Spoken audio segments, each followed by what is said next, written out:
Harry Potter എന്ന വിഖ്യാത കൃതിയുടെ രചയിതാവാര്? ഉത്തരം J.K. റൗളിംഗ്. ആധുനിക ജനാധിപത്യ സമ്പ്രദായം നിലവിൽ വന്ന ആദ്യ രാഷ്ട്രമേത്? ഉത്തരം ഇംഗ്ലണ്ട്. എല്ലാ വർഷവും അന്താരാഷ്ട്ര അഴിമതി വിരുദ്ധ ദിനമായി ആചരിക്കുന്നത് ഏത് ദിവസമാണ്? ഉത്തരം ഡിസംബർ 9. മലയാള ചലച്ചിത്ര രംഗത്തെ ആയുഷ്കാല സംഭാവനയ്ക്കുള്ള 2023 ജെ.സി. ഡാനിയൽ പുരസ്കാരം നേടിയ വ്യക്തിയാര്? ഉത്തരം ഷാജി എൻ കരുണിൻ. പൊതുവിദ്യാലയങ്ങളുടെ മികവ് പങ്കുവയ്ക്കുന്നതും കൈറ്റ് വിക്ടേഴ്സ് ചാനലിലൂടെ സംപ്രേഷണം ചെയ്യുന്നതുമായ റിയാലിറ്റി ഷോ ഏത്? ഉത്തരം ഹരിത വിദ്യാലയം. 2024 വയലാർ അവാർഡ് ലഭിച്ചതാർക്ക്? ഉത്തരം അശോകൻ ചെരുവിൽ. അതിഥി തൊഴിലാളികളെ മലയാളം പഠിപ്പിക്കാൻ മലയാളം മിഷൻ ആരംഭിച്ച പദ്ധതി? ഉത്തരം അനന്യ മലയാളം. കേരള മുഖ്യമന്ത്രി പിണറായി വിജയൻ ഏത് നിയമസഭാ മണ്ഡലത്തിൽ നിന്നാണ് തിരഞ്ഞെടുക്കപ്പെട്ടത്? ഉത്തരം ധർമ്മടം.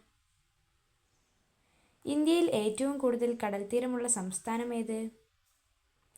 ഉത്തരം ഗുജറാത്ത്. ആദിവാസി കുട്ടികളെ സ്കൂളിൽ എത്തിക്കുന്നതിനു കേരള സർക്കാർ നടത്തുന്ന പദ്ധതി? ഉത്തരം ഗോത്രസാരഥി. ഇന്ത്യയിലെ ഏറ്റവും തെക്കേ അറ്റത്തുള്ള സ്ഥലം ഏത്? ഉത്തരം ഇന്ദിരാ പോയിന്റ്. ഇന്ത്യയുടെ ഉരുക്കു മനുഷ്യൻ എന്നറിയപ്പെടുന്നതാര്? ഉത്തരം സർദാർ വല്ലഭായ് പട്ടേൽ. ഇന്ത്യൻ കായിക താരങ്ങൾക്ക് നൽകുന്ന ഏറ്റവും വലിയ ബഹുമതി? ഉത്തരം ഖേൽ രത്ന. ജാതി വ്യവസ്ഥയ്ക്കും തൊട്ടുകൂടായ്മയ്ക്കുമെതിരെ പരാമർശിക്കുന്ന കേരളത്തിലെ ആദ്യ കൃതി? ഉത്തരം ജാതിക്കുമ്മി. ഭാരതരത്ന നേടിയ ഇന്ത്യക്കാരനല്ലാത്ത ആദ്യ വ്യക്തി? ഉത്തരം അബ്ദുൾ ഗാഫർ ഖാൻ. പാർലമെന്റിൽ വിശ്വാസ പ്രമേയം അവതരിപ്പിക്കുന്നത് ആരാണ്?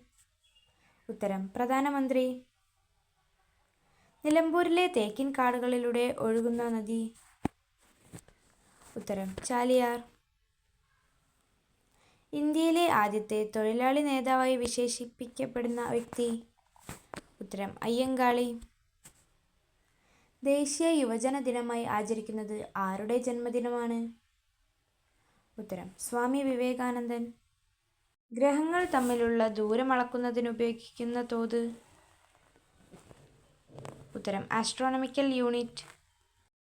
വീഡിയോ ഇഷ്ടമായ ലൈക്കും ഷെയറും സബ്സ്ക്രൈബും ചെയ്യാൻ മറക്കരുത്. അടുത്ത വീഡിയോയിൽ വീണ്ടും കാണാം.